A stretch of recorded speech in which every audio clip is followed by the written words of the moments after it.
సంక్షిప్త మహాభారతం 4వ భాగం సభాపర్వం. రాజసూయ యాగ ప్రయత్నం.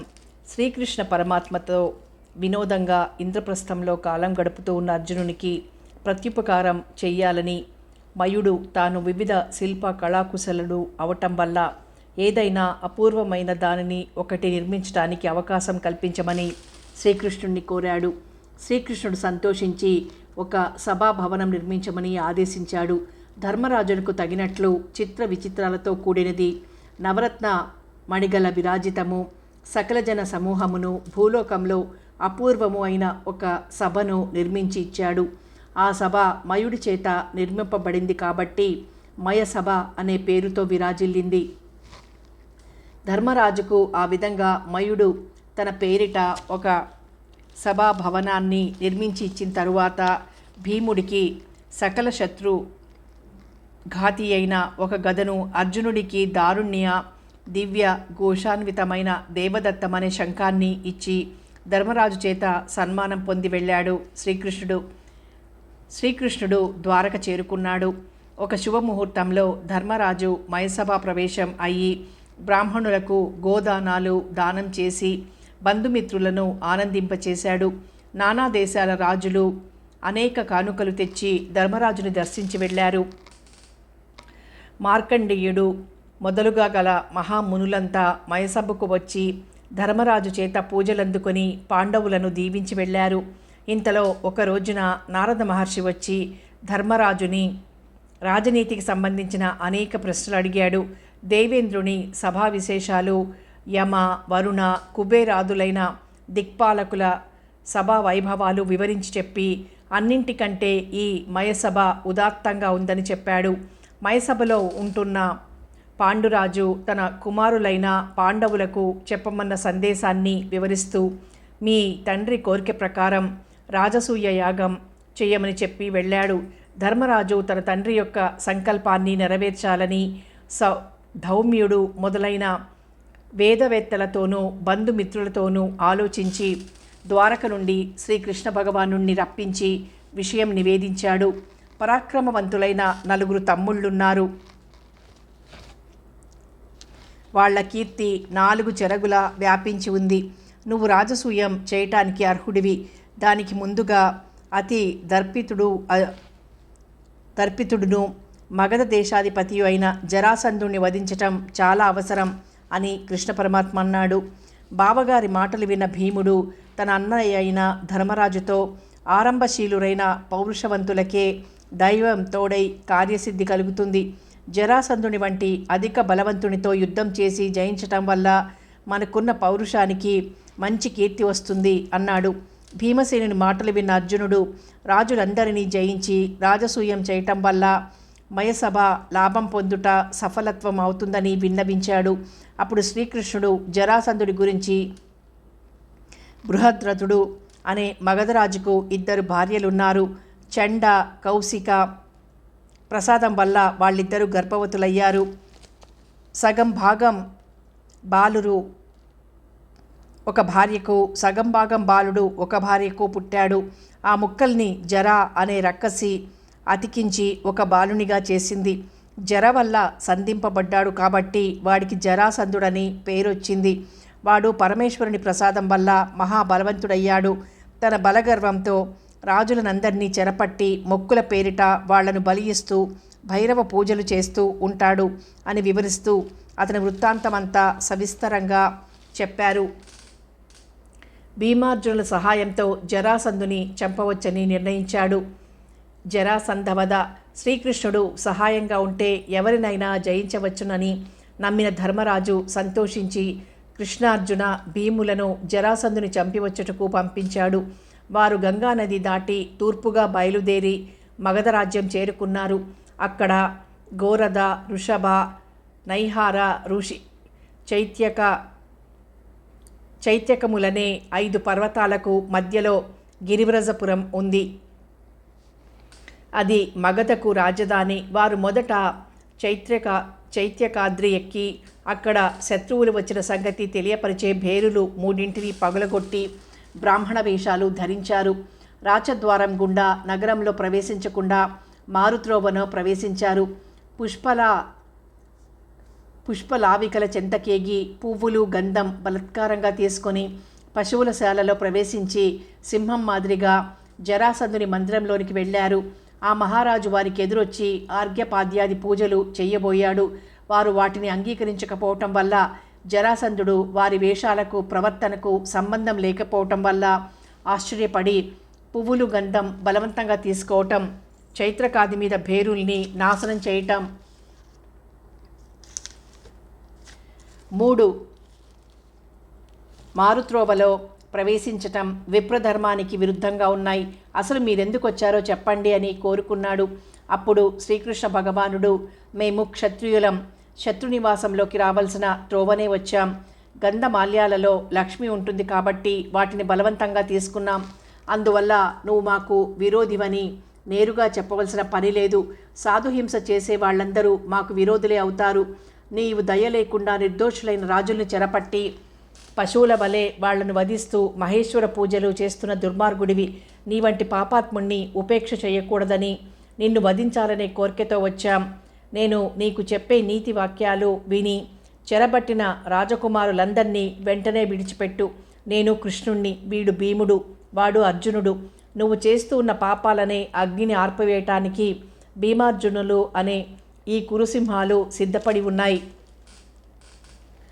నేను చెప్పినట్లు వినకపోయినట్లయితే వీరు నిన్ను చంపి వాళ్లను విడిపిస్తారు అన్నాడు. ఆ మాటలు విన్న జరాసంధుడు కోపించి దేవార్థం తెచ్చిన రాజులను వదిలిపెట్టని చెప్పి వాళ్ళ ముగ్గురిని యుద్ధానికి ఆహ్వానించాడు.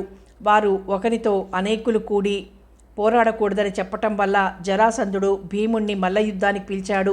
భీమసేనుడు జరాసంధుణ్ణి ఆశ్చర్యం కలిగే విధంగా మల్ల యుద్ధంలో ప్రతిఘటించి నిలబడ్డాడు. వాళ్ళిద్దరూ ఒకళ్ళనొకళ్ళు పొడుచుకుంటూ, తోచుకుంటూ, పిడికిళ్లతో గుద్దుకుంటూ, వివిధ రకాలైన మల్ల యుద్ధపు పట్టులు నేర్పుతో చూపించుకుంటూ, జయాన్ని కోరుకుంటూ 14 రోజులు పోరాడారు. శ్రీకృష్ణ భగవానుడు జరాసంధునిలోని శక్తి తగ్గటం గమనించాడు. భీముడితో వాడిని చంపటానికి తగిన సమయం ఇదే అని చెప్పాడు. అప్పుడు భీముడు తన తండ్రి అయిన వాయుదేవుణ్ణి మనసారా వేడుకున్నాడు. వాయుదేవుడు భీమసేనుడికి అమిత బలాన్ని ప్రసాదించాడు. ఆ రోజు రాత్రి భీముడు జరాసంధుణ్ణి పట్టుకొని పైకెత్తి గిరగిరా తిప్పి నేల మీద పడవేశాడు. జరాసంధుడి నవరంధ్రాలలో నుంచి రక్తం కారింది. ఎముకలు పిండి పిండి అయిపోయాయి. జరాసంధుడు తిరిగి బ్రతకకుండా ఉండే విధంగా శరీరాన్ని 2 ముక్కలుగా చీల్చివేసి కత్తెరవాటుగా పడవేశాడు. ఆ ఉత్సాహంతో సింహగర్జన చేశాడు. అతని గర్జనకు మగధ పట్టణంలో వాళ్ళంతా భయపడ్డారు. శ్రీకృష్ణుడు వాళ్ళందరికీ అభయమిచ్చి జరాసంధుడిచే బంధింపబడి ఉన్న రాజకుమారులందరినీ విడిపించి జరాసంధుని కొడుకైన సహదేవుణ్ణి ఓదార్చి అతన్ని ఆ మగధ రాజ్యానికి రాజుగా చేశాడు.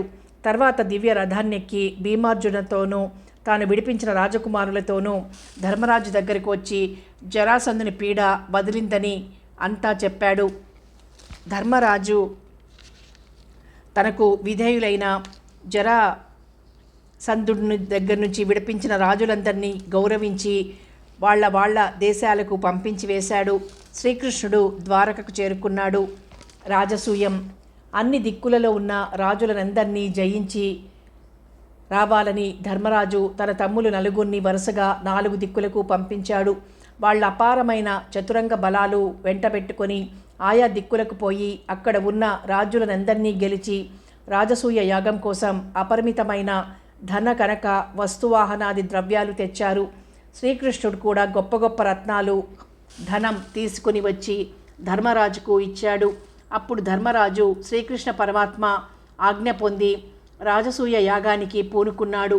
యజ్ఞానికి కావలసిన సామాగ్రి సమకూర్చటానికి నానా దేశాల నుండి వచ్చిన మహారాజులకు తగిన ఏర్పాట్లు చేయటానికి ప్రపంచంలో ఉన్న బ్రాహ్మణ, క్షత్రియ, వైశ్య, శూద్రాదులంతా వచ్చి రాజసూయం చూడటానికి తగిన ఏర్పాట్లు చేయమని సహదేవుణ్ణి నియమించాడు.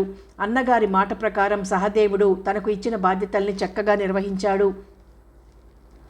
రాజసూయ యాగం చూడటం కోసం విరాట, ద్రుపద, గాంధార, శిశుపాలాది రాజులు, వసుదేవ, బలదేవ, ప్రద్యుమ్న, సూరసేనాది, యదువృష్టి, భోజాంతక ప్రవరులు అంగ వంగ కళింగ కాశ్మీర కర్ణాటక కాంబోజ గౌడాంధ్ర సింహళ కేరళాది సకల రాజ్యాధిపతులు పార్వతీయులు సాగర దీపవాసులు మొదలైన మహారాజులందరూ వేదాంగాలలో పండితులైన బ్రాహ్మణులు మిగిలిన అన్ని జాతుల వాళ్ళు వచ్చారు.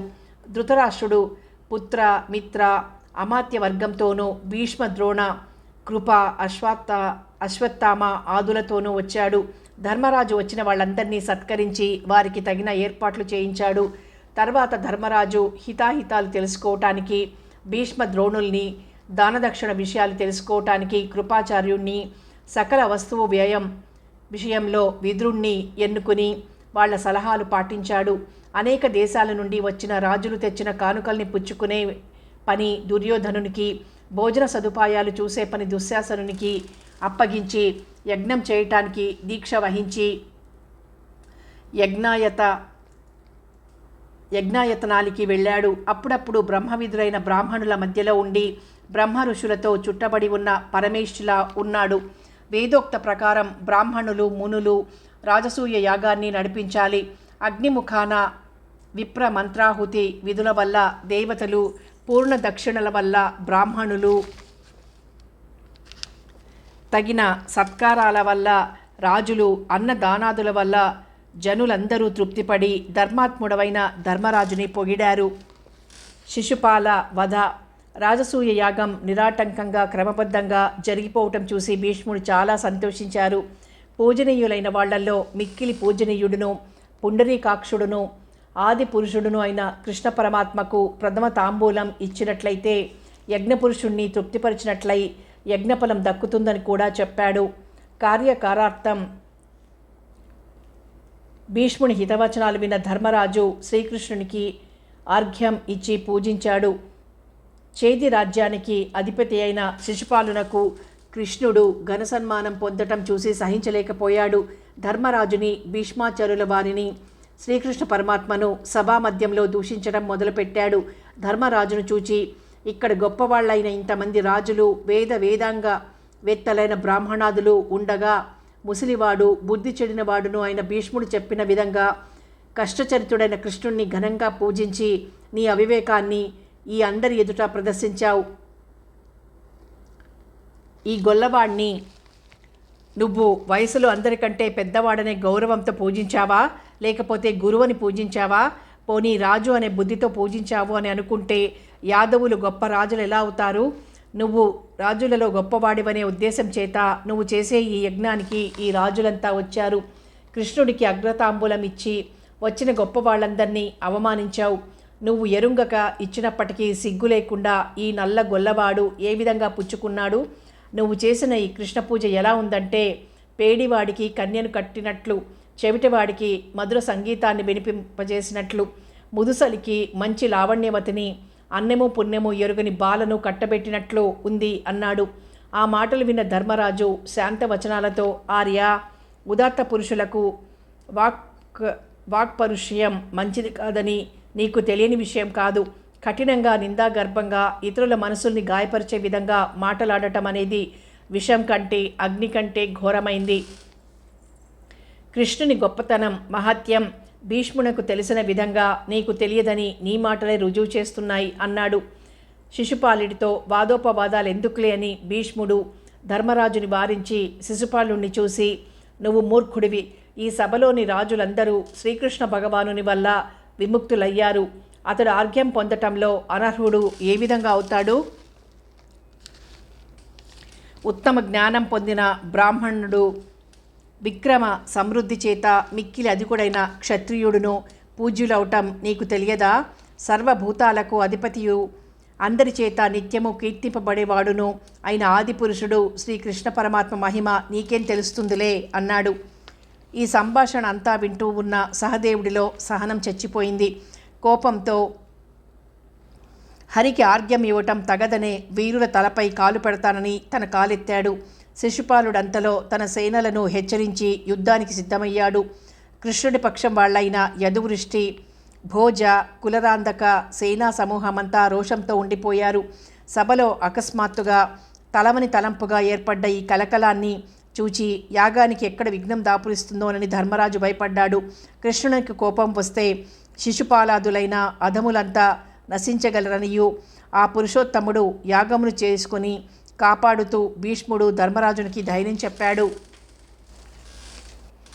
మూర్ఖత్వం వల్ల శిశుపాలుడు ముందు వెనుకలు ఆలోచించలేక కృష్ణుణ్ణి భీష్ముణ్ణి నిందించటం చూచి భీముడు ఆకలిగొన్న యముడు వలె శిశుపాలుని చంపా సిద్ధమయ్యాడు.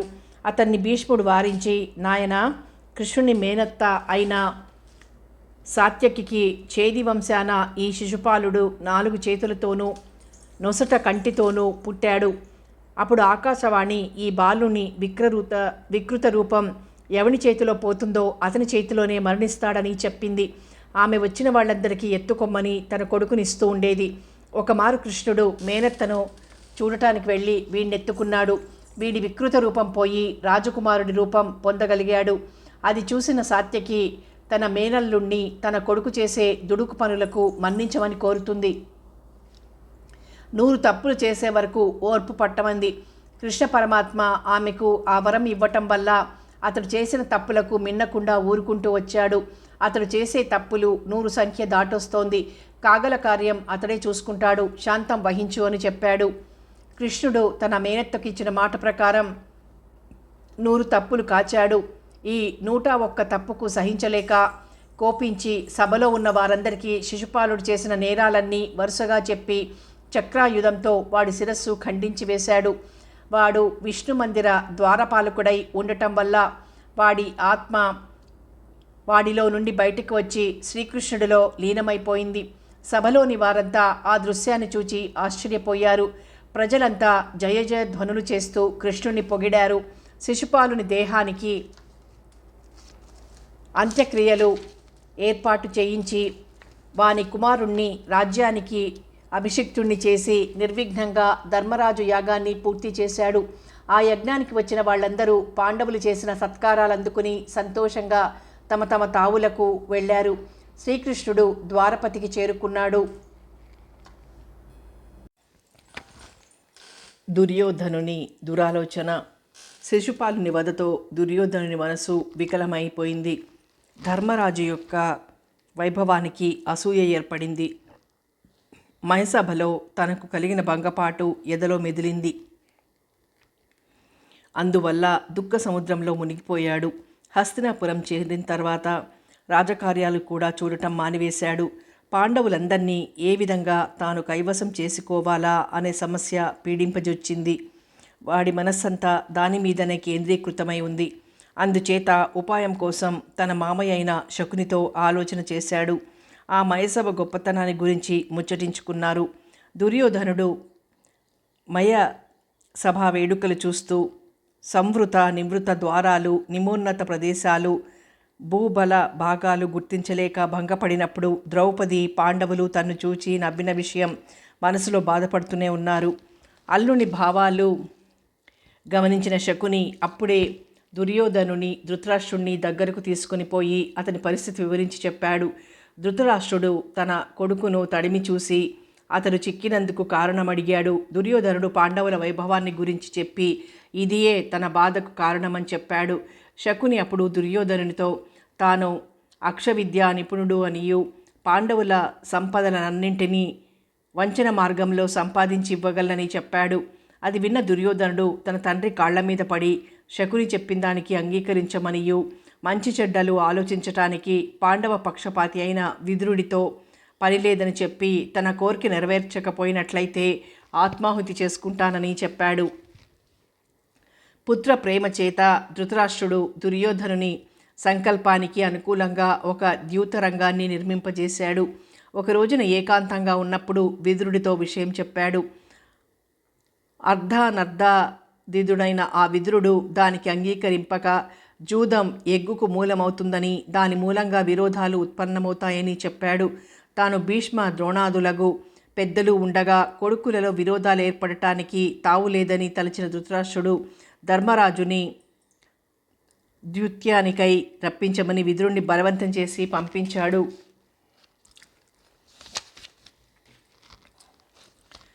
మాయాద్యూతం. ఇంద్రప్రస్థపురానికి విదురుడు విచ్చేసి ధృతరాష్ట్రుని సందేశం ధర్మరాజుకు చెప్పాడు.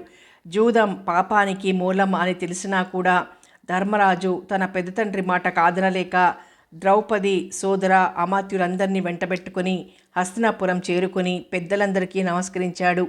అనర్ఘ్యం మణి ప్రభా విభావ సమానమైన ద్యూత సభా వైభవాన్ని చూసి సంతోషించాడు. అందు తన తమ్ములందరితోనూ ఆసీనుడయ్యాడు. అప్పుడు దుర్యోధనుడు సృహుద్యూతానికి రమ్మని ధర్మరాజును ఆహ్వానించాడు. అతడు పాప పని ఆపి నీచులైన జూదగాళ్లతో ఆడటం వల్ల ధర్మం చెడిపోతుందని, ధర్మనిత్యులైనటువంటి రాజులకు అది కూడని పని అని హితవు చెప్పాడు. అది విన్న శకుని జూదమాడుటకు భయపడే పక్షంలో తిరిగి వెళ్ళిపోవటం అన్ని విధాలా మంచిదని ఉచిత సలహానొక దానిని ధర్మరాజుకిచ్చాడు. తాను జూదం కోసం పిలువబడ్డాడు. వచ్చినవాడు జూదంలో పాల్గొనకుండగా తిరిగిపోవటం రాజధర్మం కాదనే భావంతో ధర్మరాజు సుహృద్ ద్యూతానికి సిద్ధపడ్డాడు. మాయాద్యూతంలో నిపుణుడైన శకునితో జూదమాడటం ప్రారంభించాడు. పెద్దలైన భీష్మ, ద్రోణ, కృప, అశ్వత్థామ, ధృతరాష్ట్రాదులు దానిని వారించలేకపోయారు. శకునికి మోసం చేయటం ఉగ్గుపాలతో పెట్టిన విద్య. వాని వద్ద ఉన్న పాచికలు వాడు చెప్పినట్లు వింటాయి. అందుచేత ధర్మరాజును జయించాడు. నీకు నేను ఓడటం ఏమిటని ధర్మరాజులో ఉద్రేకం వచ్చి ధన కనక వస్తువాహనాది సర్వధనాలు ఒక్కొక్క మారు ఒడ్డుతూ అన్నీ ఒక్కొక్కటి ఓడిపోతూ వచ్చాడు. విదురుడు దానిని చూసి సహించలేకపోయాడు. దుర్యోధనుని కారణం వల్ల కుల నాశనం అవుతుందని, ఈ చెడు ద్యూతం మాన్పించమని ధృతరాష్ట్రుడికి చెప్పి చూశాడు. కొడుకు మీద ఉన్న ప్రేమ వల్ల ధృతరాష్ట్రుడు ఎటూ మాట్లాడలేక ఊరుకున్నాడు. అప్పుడు విదురుడు దుర్యోధనుని కోపంతో చూస్తూ, ఓరి దుర్మార్గుడా, న్యాయం వదిలివేసి మాయాజూదంలో పాండవుల్ని గెలవటం వల్ల నలుగురు నిన్ను ఛీ అంటారు. బలవంతులు ధర్మపరులు అయిన పాండవులతో విరోధం కోరి తెచ్చుకుంటున్నావు. దీనివల్ల వచ్చే పరిణామాలేమిటో కొంచెమైనా ఆలోచించావా అన్నాడు. ఆ మాటలు విన్న దుర్యోధనుడు గొప్ప నీతివంతుడైన విదురుణ్ణి పాండవ పక్షపాతివని, తిన్న ఇంటికి వాసాలు లెక్కపెట్టేవాడివని నిందించి, మాకు నీతులు చెప్పక నువ్వెక్కడుండాలో అక్కడే ఉండు అన్నాడు. ధర్మరాజు రాజ్యాన్ని ఓడిపోయాడు. అంతటితో జూదానికి స్వస్తి చెప్పకుండా మహాబలవంతులు పౌరుషవంతులు అయిన తన తమ్ముల్ని, తన్ను ద్రౌపదిని వరసగా పణంగా పెట్టి ఓడిపోయాడు. తన ఓటమికి ఖిన్నుడై తలవంచుకున్నాడు. అది ఆ సభలో ఉన్న వారందరికీ బాధ కలిగించింది. అయితే అవినీతి పరులు మాత్రం సంతోషించారు. దుర్యోధన, దుశ్శాసన, కర్ణ, సైంధవులు అమితానందంతో ఒకళ్ళ ముఖాలు ఒకళ్ళు చూసుకుంటూ నవ్వుకున్నారు. ద్రౌపది వస్త్రాపహరణం.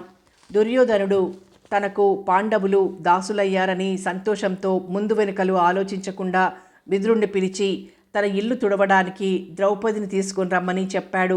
విదురుడు తనకు నీచపు పనిని చెప్పినందుకు దుర్యోధనుణ్ణి చివాట్లు పెట్టాడు. దుర్యోధనుడు దుర్మదాంధుడవటం వల్ల విదురుణ్ణి తూలనాడి ప్రాతకామి అనే సూతపుత్రుడిని పిలిచి ద్రౌపదిని పిలుచుకొని రమ్మని పంపించాడు. వాడు వినయంతో ద్రౌపది వద్దకు వెళ్ళి దుర్యోధనుని ఆజ్ఞ గురించి విన్నవించుకున్నాడు. ద్రౌపది చాలా ఆశ్చర్యపడింది. ప్రాతకామిని అన్న నీకు తెలిసి ఉంటే మున్ను నన్నోటు పడి మరి తన్నోడెనో, తన్ను మున్నోటు పడి విభుడండ్రుగన నన్నోటు పడియనో చెప్పు అని అడిగింది. దానికి ప్రాతకామి సమాధానం ఇవ్వలేక తిరిగి వచ్చి ధర్మరాజునకు ద్రౌపది అన్న మాటలు చెప్పాడు. దుర్యోధన పరాజయ దుఃఖంతో కుమిలిపోతూ ఉన్న ధర్మరాజు ఏమీ సమాధానం ఇయ్యలేక మాట్లాడక ఊరుకున్నాడు. ద్రౌపది తాను వచ్చి సభలోనే అడగవచ్చునని ఆమెను తీసుకుని రమ్మని దుర్యోధనుడు ప్రాతికామిని మళ్ళీ పంపించాడు. అతడు వెళ్ళి వచ్చేలోపులనే దుర్యోధనుడు తన తమ్ముడైన దుశ్శాసనుని కూడా పంపించాడు. దుశ్శాసనుని చూచి ద్రౌపది భయపడి గాంధారి దగ్గరకు వెళ్ళిపోయింది. వాడు ఆమెను వెంటనే వెళ్ళి ఎక్కడికి వెడతావని ఆమె జుట్టు పట్టుకొని సభలోనికి ఈడ్చుకొచ్చాడు. సభలోని వారందరూ ఆశ్చర్యపడిపోయారు. ద్రౌపది వణికిపోతూ కురువృద్ధులను చూచి దైవోపహుడైనప్పటికీ ధర్మరాజు ఆడిన మాట తప్పడా? దుశ్శాసనుడు దుర్మదంతో నన్ను ఈ విధంగా భంగపరచడం తగునా అని అడిగింది. మహావీరులైన భర్తలు కలదయ్యును అనాథవలె ఏడ్చింది. కురువృద్ధులు గాని తన భర్తలు గాని ఎవ్వరూ తన్ను ఇంకా రక్షించలేరని గ్రహించి ఆపద్బాంధవుడైన శ్రీకృష్ణ పరమాత్మను మనసారా ధ్యానించడం ప్రారంభించింది. భీముడు ద్రౌపది దుఃఖాన్ని చూడలేక ధర్మరాజు మీద కోపం వహించాడు. అర్జునుడు శాంతవచనాలతో ధర్మరాజు ధర్మం తప్పనివాడని, జూదానికి పిలిచినప్పుడు ఆడకపోవడం రాజధర్మం కాదని, అందుచేత జూదం ఆడక తప్పలేదని భీముణ్ణి ఓదార్చాడు.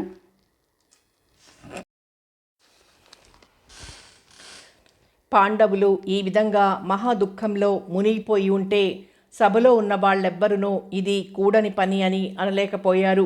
చిన్నవాడైన వికర్ణుడు లేచి పాండవులకు సాధారణ ధనం అయిన ద్రౌపదిని ధర్మరాజు పణంగా చేయటమా, ఆమెను గెలుచుకోవటం అధర్మం అని అన్నాడు.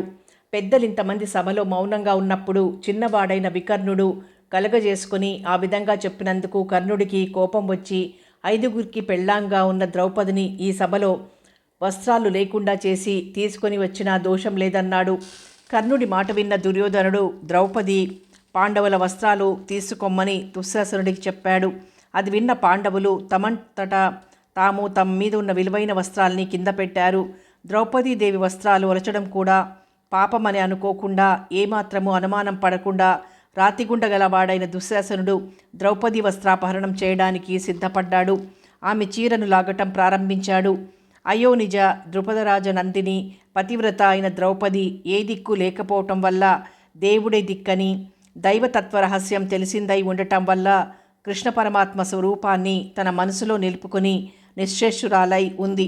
ఆమెలో ఉన్న ఏకాగ్రతని, పూర్ణ విశ్వాసాన్ని, నిశ్చలత్వాన్ని గమనించి శ్రీకృష్ణ పరమాత్మ ఇతరులకు కనిపించకుండా భక్త రక్షణార్థం ఆమెకు మానభంగం కాకుండా ఉండేందుకు చీరలు పైపైన అక్షయమయ్యేటట్లు పెరిగి శరీరాన్ని కప్పి ఉండే విధంగా అనుగ్రహించారు.